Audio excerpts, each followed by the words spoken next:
My name is Mitzi Rossman, and I am 79. We're here at the Mount. My name is Deanna Drake. I'm 36, and Mitzi is my mentor as well as my friend. You've had this full spectrum of experience here.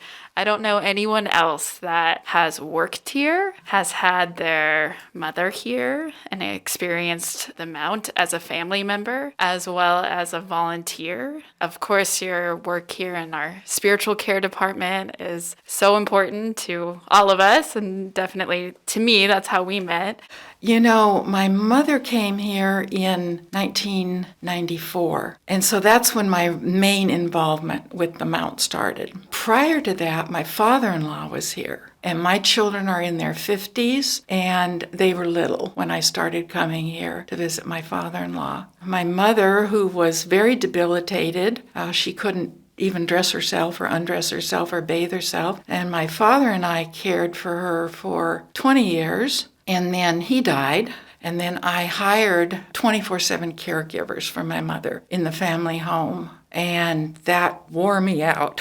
Yeah. You know, she was on the wait list probably 1993. An apartment came up, and since my mom had aphasia and couldn't speak, all she could say was no. She finally did say yes. And she lived in different parts of the building through her time here, is that right? Or did she stay in her? She was about 6 years in the apartment side and about 6 years in long-term care. What do you remember from that 12 years of caring for her here? And her condition changed a lot. Yeah. She was an insulin-dependent diabetic. She eventually lost all her eyesight to that, and she also needed a leg amputated. I was not an employee when she was in the apartments, but I was an employee in spiritual care when she was in long-term care. From her being able to take her own medication and make a piece of toast to complete dependent care. My involvement, first as a volunteer and then being hired, so there was all that going on. I also went through a divorce and remarried, and my children grew up. I'm remembering the story that you shared about your mom and the chapel. It meant a lot to my mom. Yeah.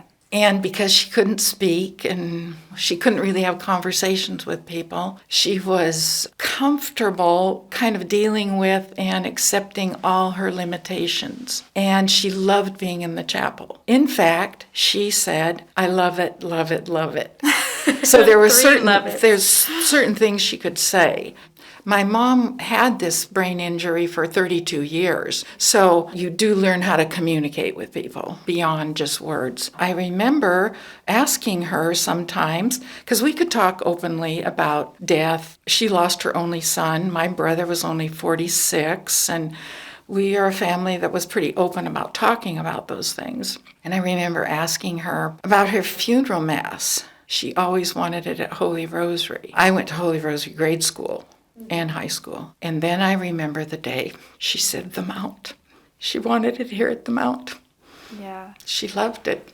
To her own words were, love it, love it, love it. It's about that sense of peace Yes. that you experience when Yes. you're in the chapel. Are there specific things that come to mind about things you've learned or a resident interaction that has really stuck with you that...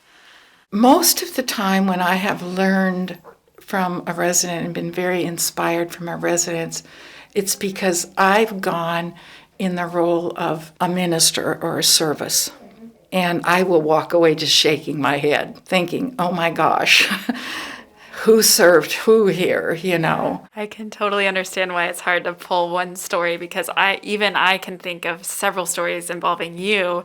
You are particularly skilled at end-of-life care. To say it's a privilege or an honor to be with someone at end of life, the words aren't adequate. We have such joy at the birth of a new baby, and everybody is just gathered around and elated and jumping around. And I've often thought, shouldn't we be having some of that at end of life because we are saying goodbye to someone instead of hello to someone?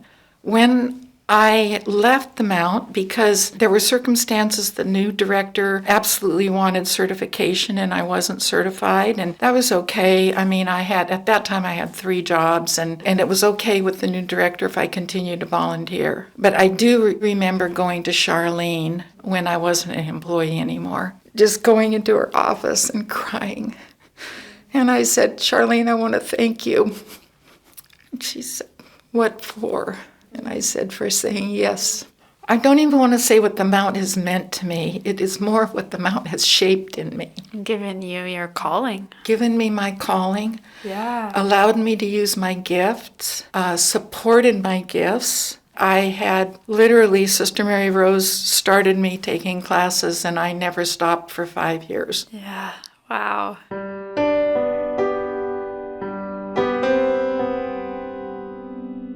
Thank you so much, Mitzi, for this Thank time you, together. Deanna. It felt like sacred space. Oh too, my so gosh. Thank you. Thank you so much.